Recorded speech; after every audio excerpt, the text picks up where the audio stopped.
बहुमत था, हम हारे नहीं, हमको हराया गया। लेकिन कह रहे हैं कि जिनके विरोध में हम चुनाव अक्सर लड़ते हैं उन्हीं को उम्मीदवार बना देती है आरजेडी। अगर किसी दूसरे को उम्मीदवार बनाती, दलित अति पिछड़ा या कोई मुस्लिम समाज से बनाती तो हम लोग समर्थन कर देते। विधायकों के बारे में कहा जा रहा है कि गद्दारी कहीं ना कहीं किया है पार्टी से।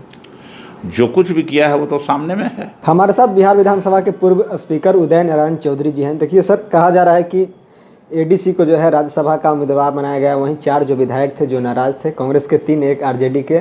उनका कहना है कि उम्मीदवार पसंद नहीं था इसलिए हम वोटिंग नहीं किए। ये सब बनावटी बात है।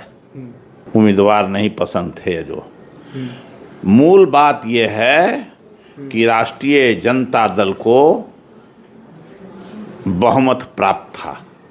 41 की संख्या इसके पास थी और हम सब लोगों को तोड़ने के लिए दिल्ली से एक साजिश चला। पूरे देश भर में 3 राज्यों में भारतीय जनता पार्टी और सत्ताधारी दल का तथाकथित उड़ीसा, हरियाणा और बिहार में कब्जा करने के लिए चला और वो धन बल का पूरा प्रयोग किया गया, सत्ता का प्रयोग किया गया। हमारे उम्मीदवारों के हाथ पर, हमारे नस पर, कमजोर नस पर देख करके लोगों ने हाथ रखा और इस पर ऑपरेशन अपना कर रहा था। हमारे लोगों को इस तरीके से लोगों ने भुलावे में लिया, वो सत्ता के दबाव में लिया, दबाव को प्रेम में बदलवाया और ले लिया, अपसेंट कराया। लेकिन वो तो कह और रहे हैं कि हमारे पास बहुमत था, हम हारे नहीं, हमको हराया गया। लेकिन कह रहे हैं कि जिनके विरोध में हम चुनाव अक्सर लड़ते हैं उन्हीं को उम्मीदवार बना देती है आरजेडी। अगर किसी दूसरे को उम्मीदवार बनाती, दलित अति पिछड़ा या कोई मुस्लिम समाज से बनाती तो हम लोग समर्थन कर देते। मैंने क्या कहा आपको, ये सब कहानी बनाई जा रही है। अब मूल बात ये नहीं है, मूल बात कहीं और था। मैं उनके बारे में कुछ चर्चा नहीं करना चाहता हूँ अभी, लेकिन इतना ही कहना चाहता हूँ कि सत्ताधारी दल को बहुमत न रहते हुए भी सत्ताधारी दल ने एक ऐसा माहौल कायम किया जिससे उसका उम्मीदवार जीत जाए। और वो अपने विधायक पर आप लोग कोई एक्शन नहीं लेंगे, कहीं ना कहीं आप आरोप लगा रहे हैं, मतलब सत्ता पक्ष पर ही। अभी एक्शन लेने का कोई समय कहाँ आया कि बात होगी। वो तो नेतृत्व, लीडरशिप जो है बैठेगा, सोचेगा, विचार करेंगे। नहीं, विधायकों के बारे में कहा जा रहा है कि गद्दारी कहीं ना कहीं किया है पार्टी से। जो कुछ भी किया है वो तो सामने में है। गद्दारी किया कि प्रेम किया, वो सब सामने में है। अब आगे देखिए क्या होता।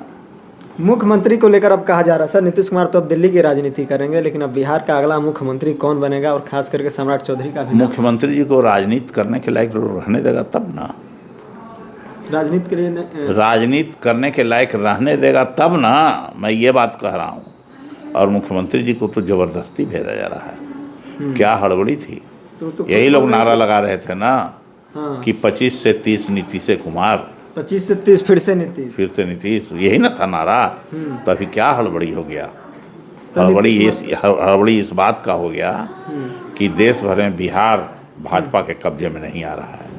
बिहार को कब्जा में लेने के लिए कार्रवाई की जा रही है और हटाने की साजिश की गई है। नीतीश कुमार तो खुद बोल रहे थे कि नीतीश कुमार सदस्य बनना चाह रहे थे, तो अभी क्या हड़बड़ी था। 29 तक तो है ही ना, 30 तक वो कोई हटा रहा है, उनके पास बहुमत भी है। नीतीश कुमार तो दूसरों को बनाते रहे हैं राज्यसभा का मेंबर।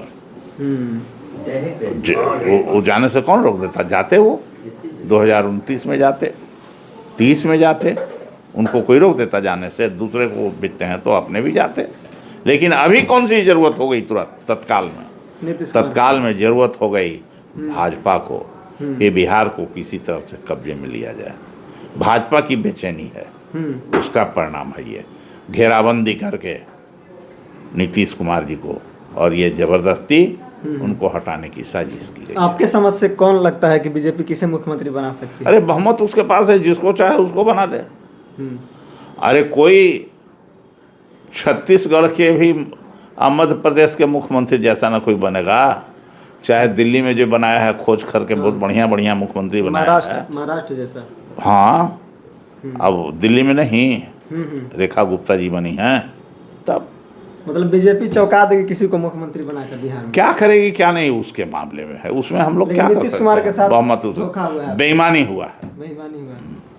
चलिए, तो हमारे साथ पूर्व स्पीकर उदय नारायण चौधरी जी थे।